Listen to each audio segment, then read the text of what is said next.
In this video, we will show you how to remove the air tank from the Epic 1 for possible service, replacing the O-ring, valve adjustment, or when installing conversion kit for bottle version. First, we will turn the rifle. We can remove the air tank under pressure from the rifle. Loosen 2 screws.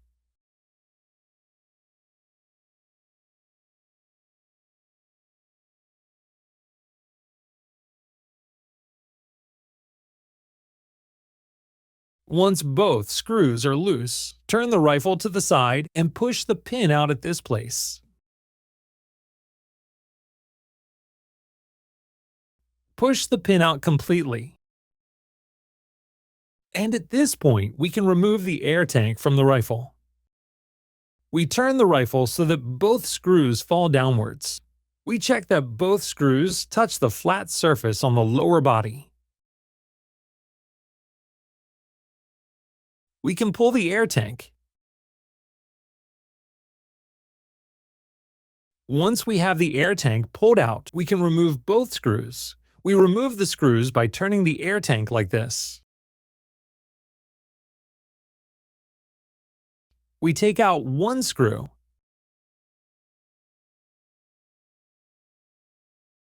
We turn it again and the screw has already fallen out. We just tap it out. We have removed both screws from the air tank. The air tank can be removed with the screws inside, but the body of the rifle may be scratched. So it is better to remove both screws from the body, or remove them from the air tank so they will not scratch the rifle. And we pull out the air tank upwards. The air tank is still held in place by 2 O-rings. If we still have a resistance with that, we can turn the air tank a little bit so that it can be removed more easily. This way we have the air tank removed from the rifle and we can go ahead and replace the O-rings. Services: get into the valve or replace the classic air tank with bottle. Now we will show you how to remove the valve from the Epic 1 air tank for possible valve adjustment. First, we need to let the air out of the air tank. We will do this here with the bleeding point, or when we have a classic air tank, we can use the bleeding screw under the filling cap in the end of air tank. At that moment, when we have all the air drained, we can loosen the front part with the valve.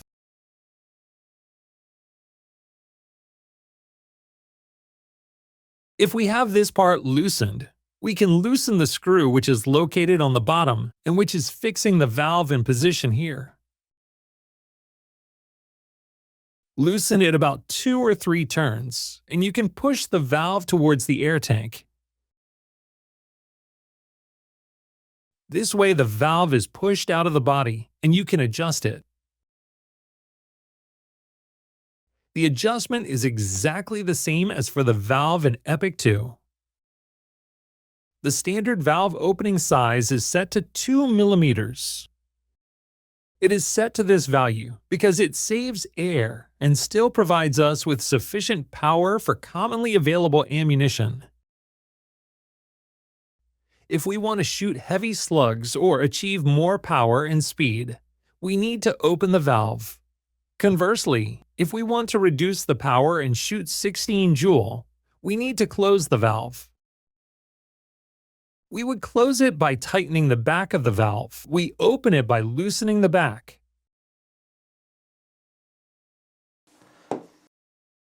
First, we measure the valve to what it is currently set to.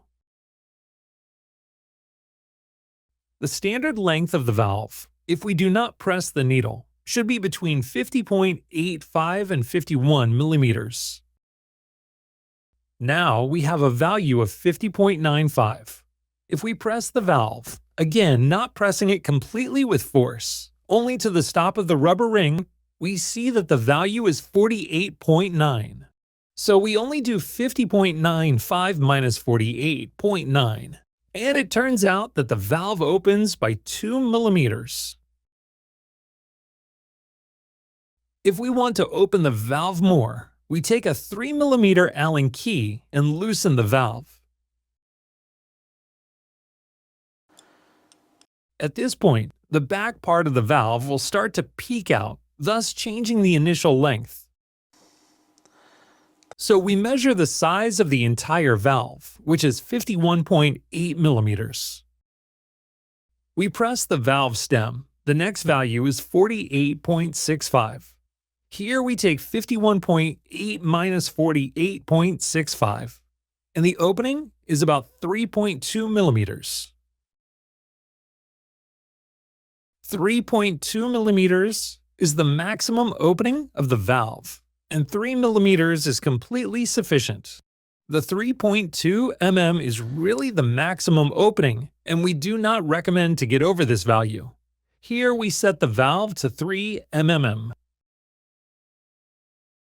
It is possible to measure it from the front like this. I measure it better like this, and I subtract the values from each other. So I have the valve set to maximum opening. Now we will put the valve back into the air tank. First, we will take the valve, check whether the O-rings are damaged. If so, we will replace them. Again, the air from the air tank is only sealed by this O-ring, which is closer to this edge. The second O-ring has the effect of preventing air from getting into the system or the body of the rifle while shooting. So we take the valve, we take a part from the air tank. We check whether this screw is not interfering with our hole.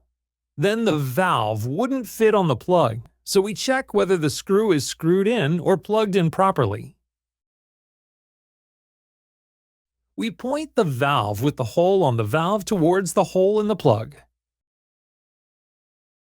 It is a good idea to lubricate the O-rings with Vaseline before.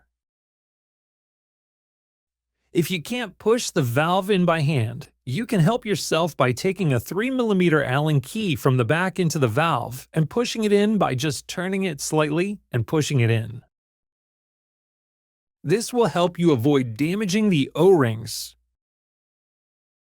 At the same time, you can turn the valve so to center the hole accordingly.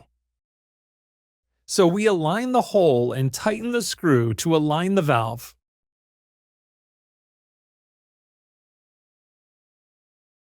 At this point, we do not tighten the screw with much force, we only tighten it slightly, and we can screw the part into the air tank. We do not tighten the part all the way, but we must adjust it so that it is perpendicular to the pressure gauge. Because when we attach the air tank to the rifle, the pressure gauge has to be visible from the rifle body.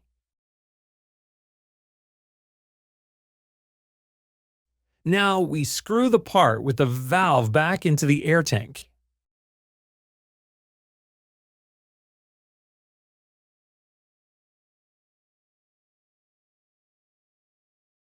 We tighten the part until it stops, and then we return it so that this surface is perpendicular to the pressure gauge.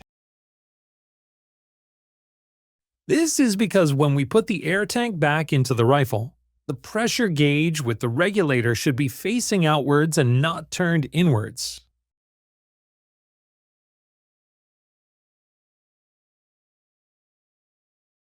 Therefore, this surface must be perpendicular to the pressure gauge.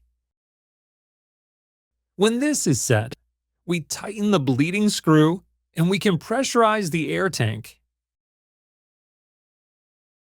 Once the air tank is pressurized, we can fully tighten this screw with force. Now we will show you how to put the air tank back into the rifle body. First, we will check the air tank. There has to be this plastic part in the air tank that seals the cartridge with the body of the rifle. If we have this in place, we just check that it is not sticking out. It should protrude a little, but it should not stick out too much. Otherwise, we would not be able to push the air tank into the body. So we take the air tank. From the top, we direct the pad upwards towards the top rail, and we push the air tank into the body.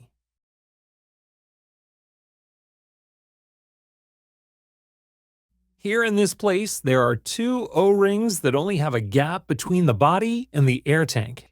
So it may happen that it will be a little harder for us to push it through these two places where the pressure gauge and regulator are, so it is good to turn with the air tank like this so that we do not damage the O-rings.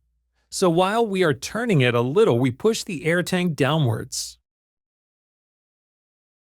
When the air tank is almost completely down, we must stop and keep it a little above the body, approximately in this place.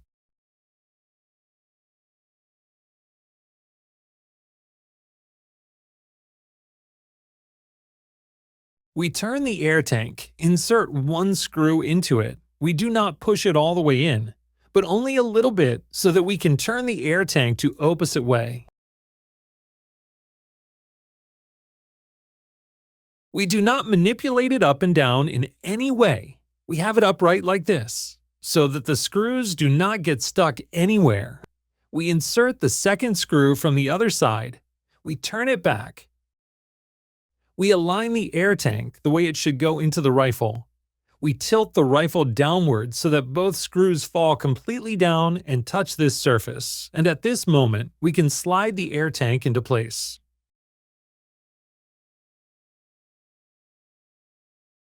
The air tank is in place on the stop.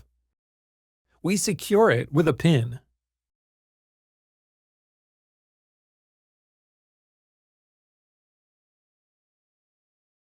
We can use an Allen key or any stick to press the pin in place.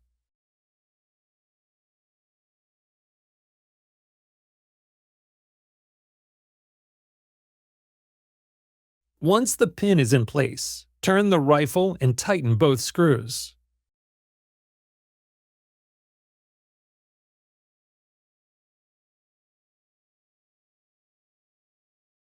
At first, tighten both screws very lightly, and then gradually tighten the screws so that we do not jam the air tank, but tighten both sides in the same level. Always tight lightly one side, then the other side, and so on, and we repeat this several times. This is how we have the air tank inserted in the rifle.